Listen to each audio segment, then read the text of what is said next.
بسم اللہ الرحمن الرحیم۔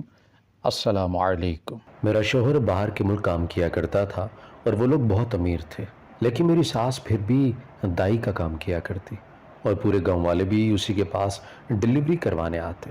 وہ مفت یہ کام کیا کرتی تاکہ لوگوں کی مدد کر سکے۔ میری ساس کے بارے میں مشہور تھا کہ اس کے ہاتھ سے اب تک کسی کی بھی بیٹی پیدا نہیں ہوئی۔ مجھے یہ بات بہت عجیب لگا کرتی تھی کہ ایسا کیسے ہو سکتا ہے۔ تبھی میری نند کے گھر 8ویں بیٹی ہوئی اور اس کے شوہر نے اسے طلاق دے دی، تو میں نے سوچا کہ اگر ایسا کچھ ہے تو میری ساس اپنی بیٹی کے لیے کچھ کیوں نہیں کرتی۔ اب میں پہلے ہی اس کے ڈیلیوری والے کمرے میں چھپ گئی اور جیسے ہی بچہ پیدا ہوا۔ میرا نام فرحانہ ہے، میری عمر اس وقت 25 سال ہے۔ میرا تعلق ڈیرہ اسماعیل خان کے قریب ایک قصبے سے ہے۔ میری نند آج میرے سامنے بیٹھی رو رہی تھی کیونکہ اس کے شوہر نے اسے طلاق دے دی تھی، اور جب مجھے وجہ پتہ لگی تو میں حیران رہ گئی کہ یہ کیسے ہو سکتا ہے۔ میرا خاندان ایک غریب اور کافی نچلے طبقے کا ہے۔ میری اماں ایک غریب لیکن خوبصورت عورت تھی۔ اس کے نقوش بتاتے تھے کہ اس کا حسن ایک وقت میں لازوال رہا ہوگا اور اس پر کئی لوگ عاشق بھی ہوئے ہوں گے، لیکن اس کی قسمت میرے ابا سے جا لگی تھی، جو زمانے بھر کا نشئی اور جواری تھا۔ وہ سارا دن محنت مزدوری کیا کرتا اور شام میں نشہ کر کے گھر آتا، اور جب وہ نشہ کر لیتا تو اسے پھر بالکل بھی ہوش نہ رہتا کہ وہ کیا کر رہا ہے۔ نشے میں وہ ہمارا ایک ہی گھر 15 لوگوں کو بیچ چکا تھا۔ وہ تو ہمارے مرحوم دادا کی دور اندیشی تھی کہ انہوں نے یہ چھوٹا سا گھر مرنے سے پہلے اماں کے نام کر دیا تھا، ورنہ ابا تو کب کا ہمیں بے گھر کر چکے ہوتے۔ امی کا حسن تو جیسے ابا کے لیے کچھ بھی نہیں تھا، کیونکہ ابا بہت ناقدر تھے۔ ہم 3 بہنوں اور 3 بھائیوں میں سے صرف ایک میں تھی جو اماں پر گئی تھی۔ حسن اور بول چال دونوں کے معاملے میں میں اماں پر تھی۔ باقی سب بہنیں بھی اچھی شکل کی تھیں، لیکن میں ان کے مقابلے میں کچھ الگ سے تھی۔ میری اماں اکثر مجھے کہتی کہ رانو، میں تیری ماں ہوں، لیکن قسم لے لے کہ تیرا حسن اور تیری آنکھوں کی دیوانی ہوں میں۔ جو بھی راہ چلتا مجھے دیکھتا تو ایک بار میرے گال ضرور چھو کر جاتا۔ میرا حلیہ بھی گلی میں پھرنے والے بچوں جیسا ہی ہوا تھا، بغیر جوتے، پھٹے ہوئے کپڑے اور کئی دن پہلے دھویا ہوا منہ اور مٹی سے بھرا ہوا جسم۔ لیکن پھر بھی کئی لوگ مجھے گود میں اٹھا کر پیار کرتے، بلکہ کچھ لوگ تو مجھے تھوڑے بہت پیسے بھی دے دیا کرتے۔ وہ پیسے میری معصومیت اور خوبصورتی کے تھے یا پھر ترس کے، میں آج تک یہ وجہ نہیں جان پائی تھی۔ لیکن مجھے بس یہ خوشی تھی کہ مجھے جس دن کوئی گود میں اٹھاتا اس دن اماں کو رات کے وقت کھلونے بیچنے نہیں جانا پڑتا۔ میں چاہ کر بھی کبھی اپنی خواہشات پوری نہیں کر سکی تھی، اور مجھے آگے کے لیے بھی کوئی آس نہیں ہے کہ میری کسی بھی قسم کی خواہشات کبھی پوری ہوں گی بھی یا نہیں، کیونکہ ایک غریب کی بیٹی کو ایک غریب گھر ہی مل سکتا ہے نا۔ میرے لیے اب کوئی شہزادہ تو نہیں آئے گا، اور اسی وجہ سے میں خاموشی سے بس دن رات گزار رہی تھی اور اللہ سے دعا کرتی تھی کہ کاش میں مر جاؤں، لیکن کیا کر سکتے ہیں، ایک غریب تو اچھے سے مر بھی نہیں سکتا، کیونکہ ہمارے ہاں جنازے اور تدفین کے لیے بھی قرضہ لینا پڑتا ہے، اور میں اپنے ماں باپ کو اس مشکل میں نہیں ڈالنا چاہتی تھی، اسی لیے جیسے چل رہا تھا ویسے زندگی گزار دیتی۔ میری زندگی میں بس ایک اچھی چیز تھی، اور وہ تھی میری شکل۔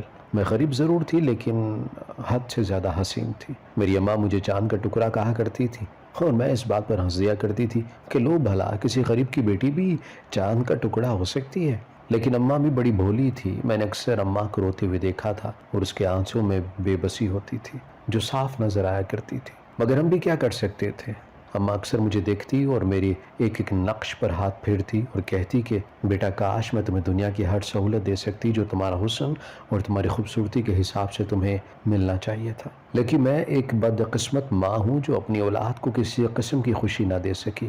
اماں اکثر ایسی باتیں کرتے رونا شروع کر دیتی اور میں بس اسے چپ کرواتی رہ جاتی، کیونکہ قصور تو اس کا بھی نہیں تھا۔ وہ جتنا کر سکتی تھی اتنا محنت تو کیا کرتی تھی، لیکن اس نے اس غریبی میں بھی مجھے لاڈ سے رکھا تھا۔ میں 7 سال کی تھی جب میرے پورے خاندان سے میرے لیے رشتے آنا شروع ہو گئے۔ اس کی وجہ میرا حسن اور میری دودھیا رنگت تھی۔ جو بھی مجھے دیکھتا وہ دیکھتا ہی رہتا۔ کانچ جیسی نیلی آنکھیں، لمبے شہد رنگ کے بال، سفید دودھ جیسی رنگت، ملائی جیسی چمکدار جلد مجھے 7 سال کی عمر میں ہی منفرد بنا رہی تھی۔ میرے امی اور بابا کو سب بہن بھائیوں کے مستقبل اور ان کی شادیوں کی فکر تھی، بلکہ ان کے تو کھانے پینے تک کی فکر ہوتی، چونکہ میں اتنی پیاری تھی کہ میں جس بھی گھر میں کھانا مانگنے کے لیے دستک دیتی وہ فوراً مجھے کھانے کے ساتھ کچھ پیسے بھی دے دیا کرتے۔ اسی لیے میری شادی کی بھی فکر نہیں تھی، کیونکہ وہ جانتے تھے کہ میرا کہیں بہت اچھی جگہ پر رشتہ ہو جائے گا، لیکن باقی بہن بھائی کی شکل و صورت میں مجھ سے کم ہے، اس لیے میری وجہ سے انہیں مسئلہ ہو سکتا ہے۔ میری امی اور بابا کو لوگ میری خوبصورتی کی وجہ سے بہت محبت دیا کرتے، اسی لیے وہ دونوں ہی مجھے بہت توجہ دیتے۔ بابا تو مجھے کبھی کسی بات پر بھی نہیں ڈانٹا کرتے تھے، جبکہ باقیوں کو وہ ذرا سی بات پر مارنے لگتے، بلکہ وہ اکثر امی سے کہتے کہ اسے کام کرنے نہ دیا کرو، نہ ہی کچھ کھانا بنانے کے لیے کہا کرو۔ انہیں میں موم کی گڑیا لگتی تھی جو شاید گرمی میں کہیں پگھل نہ جائے، لیکن میری امی نے میری پرورش بہت الگ طریقے سے کی تھی۔ وہ کبھی بھی بابا یا کسی رشتہ دار کی باتوں میں نہیں آتی، نہ ہی مجھے آنے دیا۔ وہ سب کو یہی کہتی کہ یہ بھی میرے باقی بچوں کی طرح ہی ہے، اگر میں اس سے کام نہیں کرواؤں گی تو کل کو پرائی گھر جا کر باتیں سنے گی، اور پھر ہمیں کوسا جائے گا کہ اس کے امی اور ابا نے اس کو کچھ نہیں سکھایا۔ لوگ ایک آدما شکل و صورت دیکھ لیتے ہیں، لیکن پھر باقی کی زندگی سفید چمڑی سے کام نہیں چلتا۔ ہاتھ میں ہنر ہو تو سسرال میں مقام بنتا ہے۔ اور امی کی یہ بات ہمیشہ مجھے سب سے زیادہ اچھی لگا کرتی۔ وہ ہمیشہ مجھے سمجھاتی رہتی کہ بیٹا کبھی بھی اپنے حسن پر غرور نہ کرنا، یہ ایک فانی چیز ہے اور وقت کے ساتھ ڈھل جائے گی، باقی رہ جائے گا تو تمہارے عمل اور تمہارا ہنر۔ اس لیے کبھی بھی اپنے بہن بھائیوں کو یا پھر اپنے شوہر کو بھی اپنے سے کمتر مت سمجھنا، وہ شکل و صورت کے حساب سے لوگوں سے پیش مت آنا۔ میں نے سارا بچپن امی کی یہ نصیحتیں سنی تھیں، اور اب جوانی کے ساتھ ساتھ مجھ میں اتنا عقل و شعور بھی آ گیا تھا کہ مجھے کسی بھی چیز کا رتی برابر بھی غرور نہیں تھا۔ میں گھر کے ہر کام میں تیز رہتی، کئی لوگوں کو کھانا ماتھے پر ایک بھی شکن لائے بغیر چٹکیوں میں بنا کر دے دیا کرتی۔ سلائی کڑھائی تو جیسے میرا مشغلہ تھا، ہر قسم کا ٹانکا ایسا بناتی کہ دیکھنے والا اش اش کر اٹھتا۔ امی اکثر کہتی تھی کہ میں چاہتی تھی کہ تجھے پڑھاؤں، لیکن وہ میں نہ کر سکی، لیکن میں نے تیری تربیت میں باقی کوئی بھی کمی نہیں چھوڑی، اور میں بھی جانتی تھی کہ امی درست کہہ رہی ہیں۔ اب میں بڑی ہو رہی تھی اور امی نے سوچا کہ وہ خود ہی میری شادی کسی اچھی جگہ پر کر دیں گی۔ میں بھی یہی چاہتی تھی، کیونکہ ابا تو تھے جواری ہی، اس لیے اماں کو ڈر لگا رہتا کہ کہیں وہ لالچ میں آ کر مجھے بیچ ہی نہ دے۔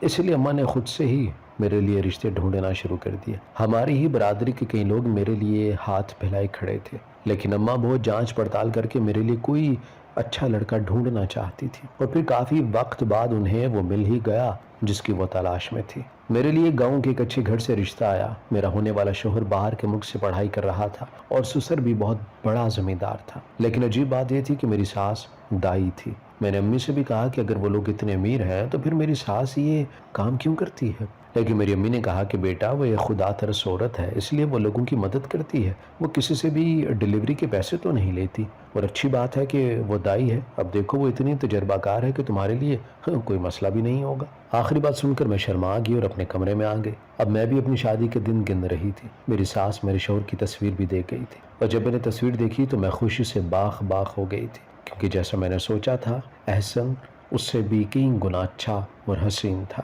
اسے دیکھ کر میرے دل میں جتنے بھی شکوک و شبہات تھے وہ سب ختم ہو گئے، اور میرا دل بھی اب کر رہا تھا کہ بس جلدی سے شادی ہو جائے۔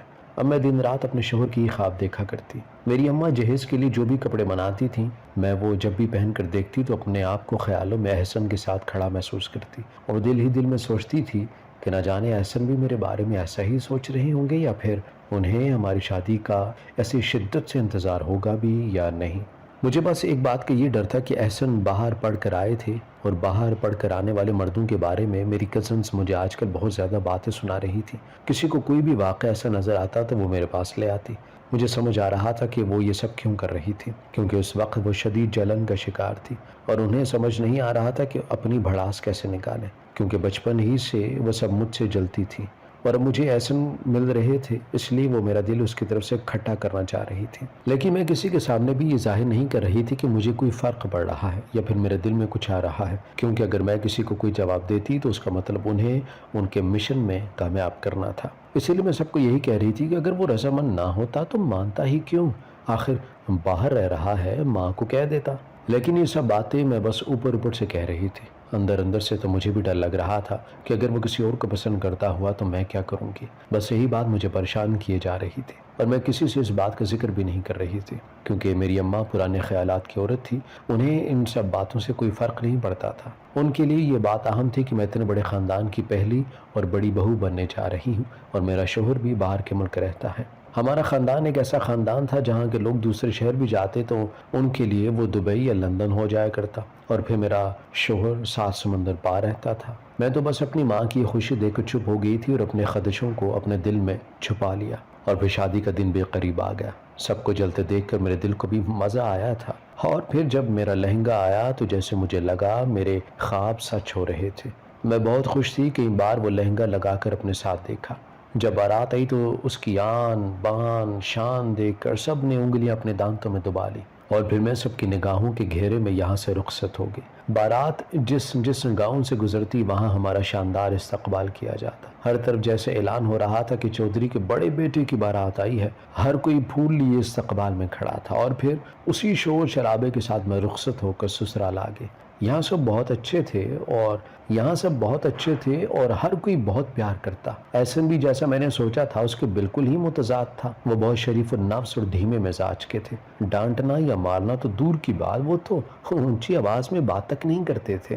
میں بہت خوش تھی کہ میرے سسرال میں پردے کا کافی خیال ہوتا۔ میری بارات والے دن بھی بس خاندان کے لوگوں نے ہی مجھے دیکھا تھا، اور باقی وقت میں نے گھونگھٹ اوڑھ رکھا تھا۔ لیکن عام دنوں میں ایسا کوئی بھی پابندی نہیں تھی، ہم جیسے مرضی حویلی میں گھوم سکتے تھے۔ میں یہاں آ کر کافی خوش تھی اور مجھے لگ رہا تھا کہ جیسے میں اپنے ہی گھر میں ہوں، بلکہ میں یہاں پر پہلے سے زیادہ سکھ میں تھی، اور ہر کوئی اتنا اچھا تھا کہ کبھی کبھی میں خود ہی شرمندہ ہو جاتی اور اس سوچ میں پڑ جاتی کہ کیا میں اس لائق تھی کہ مجھے اتنے اچھے لوگ ملے۔ اور پھر یہ خیال آتے ہی میں اپنے رب کے حضور سجدہ زیر ہو جایا کرتی۔ ایسن اب ہر 2 مہینے بعد باہر جاتے، ان کے چکر امریکہ تو کبھی آسٹریلیا لگا کرتے۔ وہ جب بھی باہر جاتے میرے لیے بہت سارا سامان لے کر آتے۔ میری ساس بھی بہت اچھی تھی، وہ گھر کا کوئی بھی کام مجھ سے نہیں کرواتے، بلکہ کبھی کبھی تو وہ مجھے اتنا شرمندہ کر دیتی کہ مجھے لگتا کہ میں اس گھر کا سب سے ناکارہ حصہ ہوں، کیونکہ سب کچھ نہ کچھ کرتے تھے اور میں بس ہر وقت بیٹھی رہتی۔ اور اب تو میں ان سے بہت زیادہ متاثر ہونے لگی تھی، کیونکہ مجھے لگتا تھا وہ ایک بہت ہی نیک اور پرہیزگار خاتون ہے۔ میں جتنا ہو سکتا ان کی خدمت کیا کرتی تاکہ مجھے بھی ثواب ملے۔ وہ گھر والوں کے لیے تو اچھی تھی ہی، اس کے ساتھ ساتھ وہ باہر والوں کے لیے بھی بہت اچھی تھی، اور اب مجھے سمجھ آیا تھا کہ لوگ اس خاندان کی اتنی عزت کیوں کرتے ہیں۔ اس کی وجہ میری ساس کی دریا دلی اور اچھے کام تھے، اور اسی وجہ سے گاؤں والے ان کی ایک زبان پر سب کرنے کو چلے جاتے۔ اب شادی کو کافی ماہ ہو گئے تھے اور میں نے گھر کے کام دھندوں میں ہاتھ ڈال لیا تھا، لیکن ابھی بھی مجھ پر کوئی خاص سختی نہیں تھی۔ میں جتنا چاہتی کام کرتی اور جب دل کرتا کام چھوڑ دیتی۔ میری ساس مجھے اکثر کہتی اور احسن بھی یہی کہتے کہ تمہیں کچن میں جانے کی ضرورت نہیں ہے، جو کام ہو بس کام والیوں کو کہہ دیا کرو اور اپنی مرضی کا کام کروا لیا کرو۔ ہم تمہیں یہاں کام والی بنا کر نہیں لائے، بلکہ ہم تم کو اپنی بیٹی بنا کر لائے، اس لیے کوشش کرو کہ نوکروں کے سامنے اپنے بھرم سے رہو اور اپنی شان بلند رکھو۔ سب کو پتہ لگنا چاہیے کہ تم چودھریوں کی بہو ہو۔ مجھے ان کا یہ خلوص بہت پسند تھا کہ انہوں نے اتنے چھوٹے گھر کی لڑکی کو ایسی عزت دی تھی کہ آج وہ مالکن بن بیٹھی تھی۔ میں تو یہی سوچتی رہتی تھی کہ آخر ان لوگوں کا کام ہے کیا جو اس طرح کی ریل پیل ہے، کیونکہ خالی جانوروں اور کھیتی سے تو ایسی دولت نہیں آ سکتی تھی۔ لیکن میں کیا کر سکتی تھی، ابھی میں نئی بہو تھی، مجھے اتنے سوال کرنے کا حق بھی نہیں تھا، اسی لیے میں خاموشی سے چپ چاپ بس اچھا وقت گزار رہی تھی۔ اور پھر میری شادی کو 1.5 سال ہو گیا۔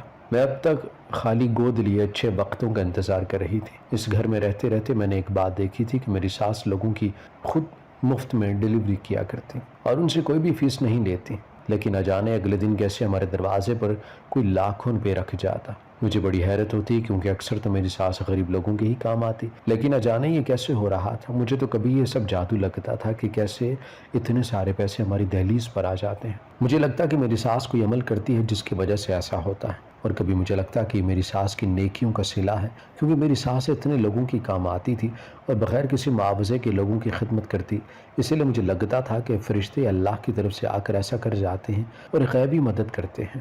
ابھی میرے ذہن میں کئی راز تھے جن پر سے پردہ اٹھنا باقی تھا۔